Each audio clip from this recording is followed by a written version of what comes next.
गुलाब नाम है एक खूबसूरत एहसास का, तो चलिए इस एहसास को हकीकत में बदल देते हैं। अगर नहीं है तो जाइए किसी भी आसपास की नर्सरी में और गुलाब के ढेर सारे पौधे ले आइए, ताकि पूरी सर्दी आपका गार्डन हरा भरा रहे, महकता रहे, खिलखिलाता रहे। और अगर पुराने गुलाब है तो चलिए करते हैं कुछ उनकी खास केयर, ताकि पूरी सर्दी वो आपके घर में, आपके बगीचे में दे रंग बिरंगे प्यारे प्यारे फ्लावर, बड़े बड़े साइज के। तो दोस्तों आज की इस वीडियो में हम शेयर कर रहे हैं गुलाब की कुछ स्पेशल केयर जो अक्टूबर और नवंबर मंथ में हमें कर लेनी चाहिए, ताकि आने वाले जो रोज का स्पेशल सीजन है, फेवरेट सीजन है, विंटर सीजन, उसमें हमें दे भर भर के फ्लावरिंग। गुलाब एक ऐसा पौधा जिसका नाम सुनते ही एक भीनी भीनी खुशबू हमारे तन मन को महका देती है, और साथ ही साथ इसकी खूबसूरती, यानी इसके फूलों का जो खूबसूरत अंदाज है वो देखकर हर कोई इसकी तरफ आकर्षित हुआ चला जाता है। तो दोस्तों बात कर रहे हैं गुलाब की। अभी 15 अक्टूबर है और 15 अक्टूबर से 15 नवंबर बहुत स्पेशल टाइम होता है अपने स्पेशल गुलाब के स्पेशल केयर के लिए। इस दौरान अगर थोड़ा सा स्पेशल अटेंशन गुलाब के पौधे को मिल जाए तो आने वाले सीजन में गुलाब हमारा भर भर के फ्लावरिंग करता है। फ्लावर का साइज बड़ा होता है, कलर बहुत चमकीले निकलते हैं, और साथ ही साथ प्लांट की हेल्थ भी बहुत अच्छी रहती है। तो चलिए आज शेयर करते हैं कुछ टिप्स जो गुलाब की स्पेशल केयर के लिए इन दिनों में आपको करने हैं। गुलाब में इस दौरान जो सबसे पहला काम है वो करना है हमें रिपोर्टिंग का। आप देख सकते हो पिछले कई महीनों से हमारे गुलाब के पौधे रिजेक्टेड से एक साइड में पड़े हुए थे, और स्पेशली भयंकर गर्मी और गर्मी के बाद फिर भारी बारिश का जो इन्होंने टॉर्चर सहा है, उसके बाद भी अगर गुलाब बच गया तो बहुत लक्की हो आप। इस दौरान आप देख सकते हैं इसके अंदर किस तरीके से सूखी पत्तियां पड़ी हुई है, मिट्टी बिल्कुल एक तरह से रिजेक्टेड से ये पड़े हुए थे, लेकिन अब टाइम आ गया इनकी स्पेशल केयर का। थोड़ा सा अटेंशन इनको दीजिए।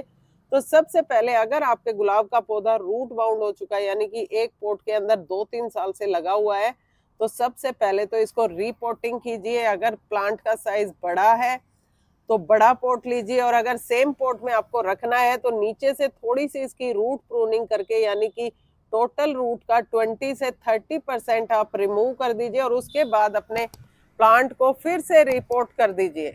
रिपोर्टिंग के बाद बारी आती है कटिंग की। तो इस समय अपने प्लांट की जितनी बेहतरीन तरीके से आप कटिंग करेंगे उतना शानदार रिजल्ट उसका आएगा, उतनी ज्यादा शूट्स उसके अंदर से निकलेगी। तो कटिंग करते वक्त एक चीज का हमें ध्यान रखना है, जो इस तरीके की कमजोर ब्रांच है या जिसमें कोई डिजीज लगी है, कोई बीमारी लगी हुई है, उसको हमें तुरंत इस तरीके से रिमूव कर देना है। ये देखिए यहाँ से मैंने इसको कट किया है। और एक चीज और, अगर ब्रांच आपकी हेल्दी है तो उसमें कोशिश कीजिए कि जहां से न्यू स्प्राउट निकलने वाला है वहां से उसको कट ना कीजिए, उससे थोड़ा ऊपर से लीजिए। यहाँ आप देख रहे हो मेरी फिंगर के पास, यहाँ से न्यू स्प्राउट इसमें से निकलने वाला है, तो इसके ऊपर से इसको मैं कट करूंगी। यानी जहां से ब्रांच आपकी वीक नजर आ रही है, कमजोर नजर आ रही है, वहां से उसको काट दीजिए। इस तरीके के जो डेड हेडिंग है, यानी कि जो ब्लाइंड शूट्स है, उनको भी रिमूव कर दीजिए, ताकि वहां से नई ग्रोथ प्लांट में निकल सके। यहाँ आप देख सकते हो यहाँ थोड़ा सा ये डाई बैक हो रहा है, तो इसको मैं यहाँ से कट कर दूंगी। थोड़ा सा ये कटर मेरा पुराना हो चुका है, तो इसको थोड़ा सा मैं देखती हूँ।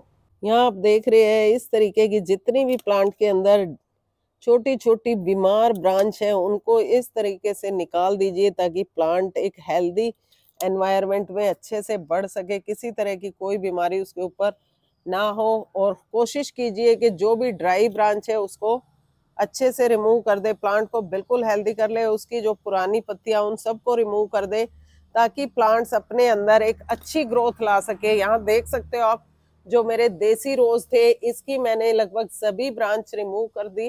दोस्तों कटिंग के साथ साथ हमें ये और देखना है कि जितनी भी उसके ऊपर लीव्स है उन सबको रिमूव कर दीजिए, ताकि प्लांट अपनी एनर्जी स्टोर कर सके और अच्छे से एक बार फिर से ग्रोथ कर सके। यहाँ आप देख सकते हो जो मेरे देसी रोज है उनका बिल्कुल मैंने इस तरीके से लीफलेस कर दिया है, सारी पत्तियां उनकी हटा दी है, और यहाँ देखिए उसमें न्यू शूट्स निकलना भी शुरू हो चुकी है। बहुत स्पीड से ग्रोथ होती है, क्योंकि प्लांट की मैक्सिमम एनर्जी स्टोर हो जाती है, तो उसके साथ सारी एनर्जी ये लगाता है न्यू शूट्स निकालने में। इसके बाद हमें फोकस करना है पोट की मिट्टी के ऊपर। तो दोस्तों पोट के अंदर जो मिट्टी हमारी है उसको ऊपर से आपको खाली कर लेना है, वहां तक खाली कीजिए जब तक कि प्लांट की रूट नजर ना आने लगे। इसके बाद लगभग 1 दिन पूरा या 4 से 5 घंटे इसको इसी तरीके से धूप में रखा रहने दे, ताकि सोलर जो लाइट है, सन की लाइट है, उससे इसका स्टरलाइज हो जाए, मिट्टी हमारी रूट के अंदर किसी भी तरह का फंगस या इन्फेक्शन है तो खत्म हो जाए। और शाम के समय अपनी मिट्टी को, ये जो मिट्टी हमने निकाली थी, इसको फिर से रिचार्ज करें, इसके अंदर अच्छे से खाद वाद ऐड करें और उसको एक बार फिर से प्लांट के अंदर भर दे। और इस तरीके से प्लांट की मिट्टी भी हमारी रिचार्ज हो जाएगी। गुलाब की कटिंग करते वक्त हमें एक चीज का खास ध्यान रखना है, जब बात हो इंग्लिश रोज की, तो इंग्लिश रोज की बहुत ज्यादा कटिंग या प्रूनिंग हमें नहीं करनी होती। लगभग 30 to 40% मैक्सिमम इसकी कटिंग हम कर सकते हैं, जबकि देसी रोज अगर है तो उसमें हम काफी हद तक, यानी कि 60 to 70% तक भी कटिंग कर दे तो आराम से सरवाइव कर जाता है। लेकिन इंग्लिश रोज में फिर प्रॉब्लम हो जाती है, अगर ज्यादा हार्ड प्रूनिंग कर दी जाए तो प्लांट से हमें हाथ भी धोना पड़ सकता है। यहाँ आप देख रहे हो मेरा बेल वाला गुलाब है, जो रेनी सीजन में बहुत ज्यादा इसकी ब्रांच बढ़ गई थी, तो ये बेल वाले इसको मैं ऊपर क्रिपर की तरह बढ़ाना चाह रही हूँ। ऊपर इसको मैं एक सपोर्ट दूंगी, सहारा दूंगी, और फिर ये ऊपर चढ़ जाएगा। उसके बाद इसमें से जब भर भर के फ्लावर आएंगे विंटर सीजन में, उसकी अपडेट मैं आपको देती रहूंगी। दोस्तों अब हम बता रहे कि गुलाब की कटिंग कहाँ तक करें। देखिए फ्लावर खिलने के बाद स्पेंड हो जाता है तो इस तरीके से हम इसको छोड़ देते हैं। ये बिल्कुल गलत है, क्योंकि एक तरफ ये फंगस को इन्वाइट कर रहा है, दूसरी तरफ प्लांट की एनर्जी को भी सक कर रहा है, तो इसको बहुत जल्दी हमें हटा देना चाहिए।